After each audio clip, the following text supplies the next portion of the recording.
First and foremost, I should stress that elections should not be seen as a one-time event. They are not isolated. They should not be isolated from an overall process of peace building, nation building, and peace consolidation efforts.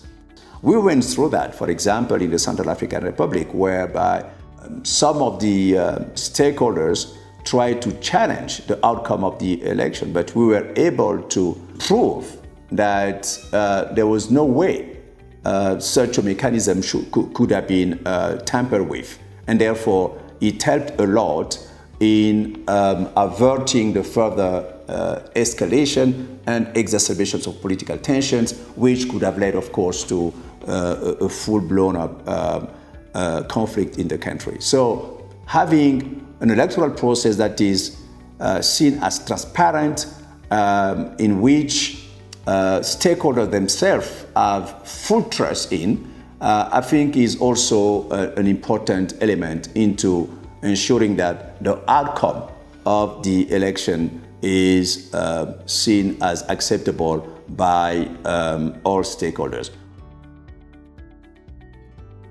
It is absolutely essential that any electoral process is owned by national actors. Ultimately, an election is organized for the stability of a given country, and therefore those actors, not only political parties, but the society at large, has to be part of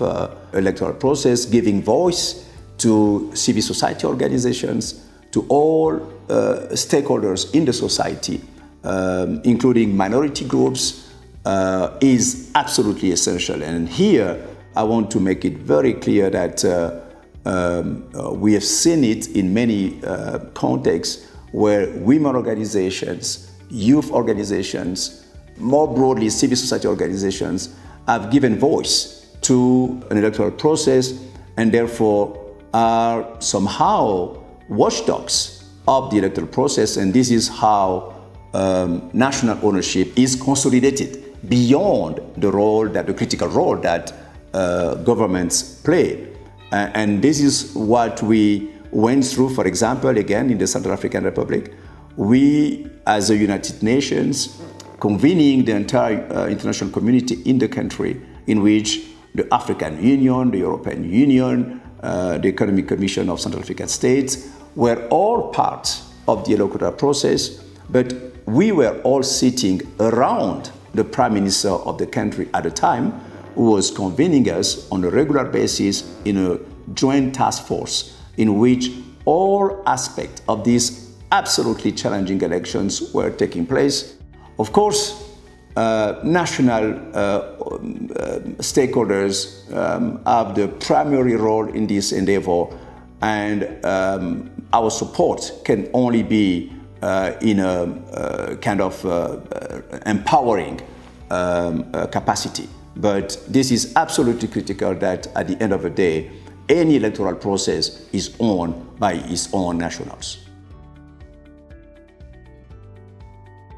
I must say that the United Nations is a unique entity that enjoys often a pole position in many contexts, given its perceived impartiality, in view of its ability to marshal in some of the very tenuous environments, important expertise, human resources, but also to be a convener for the endeavor of peace building in most very volatile situations. And that gives us, of course, the ability to mobilize key partners around this very delicate endeavor. The first thing the United Nations acknowledges is that we are more successful when we work together in partnership with regional organizations, particularly in Africa, where under Chapter 8 of the United Nations Charter, these institutions are taking more and more responsibility. And this is a welcome development. And this is also the shared acknowledgement that no one single organization can really on its own handle the magnitude of challenges affecting the African continent. The UN knows, we know that we do have a convening power, we have Security Council mandates, we do have expertise, we can marshal resources, but at the same time, we do acknowledge that regional organizations have the legitimacy that sometimes we may be lacking, and definitely they know sometimes better the actors, and it is in that spirit that we believe that as we work together, as we join forces, we will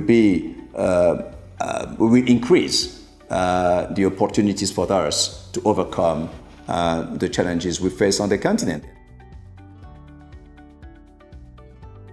Hate speech is a serious threat to peace and stability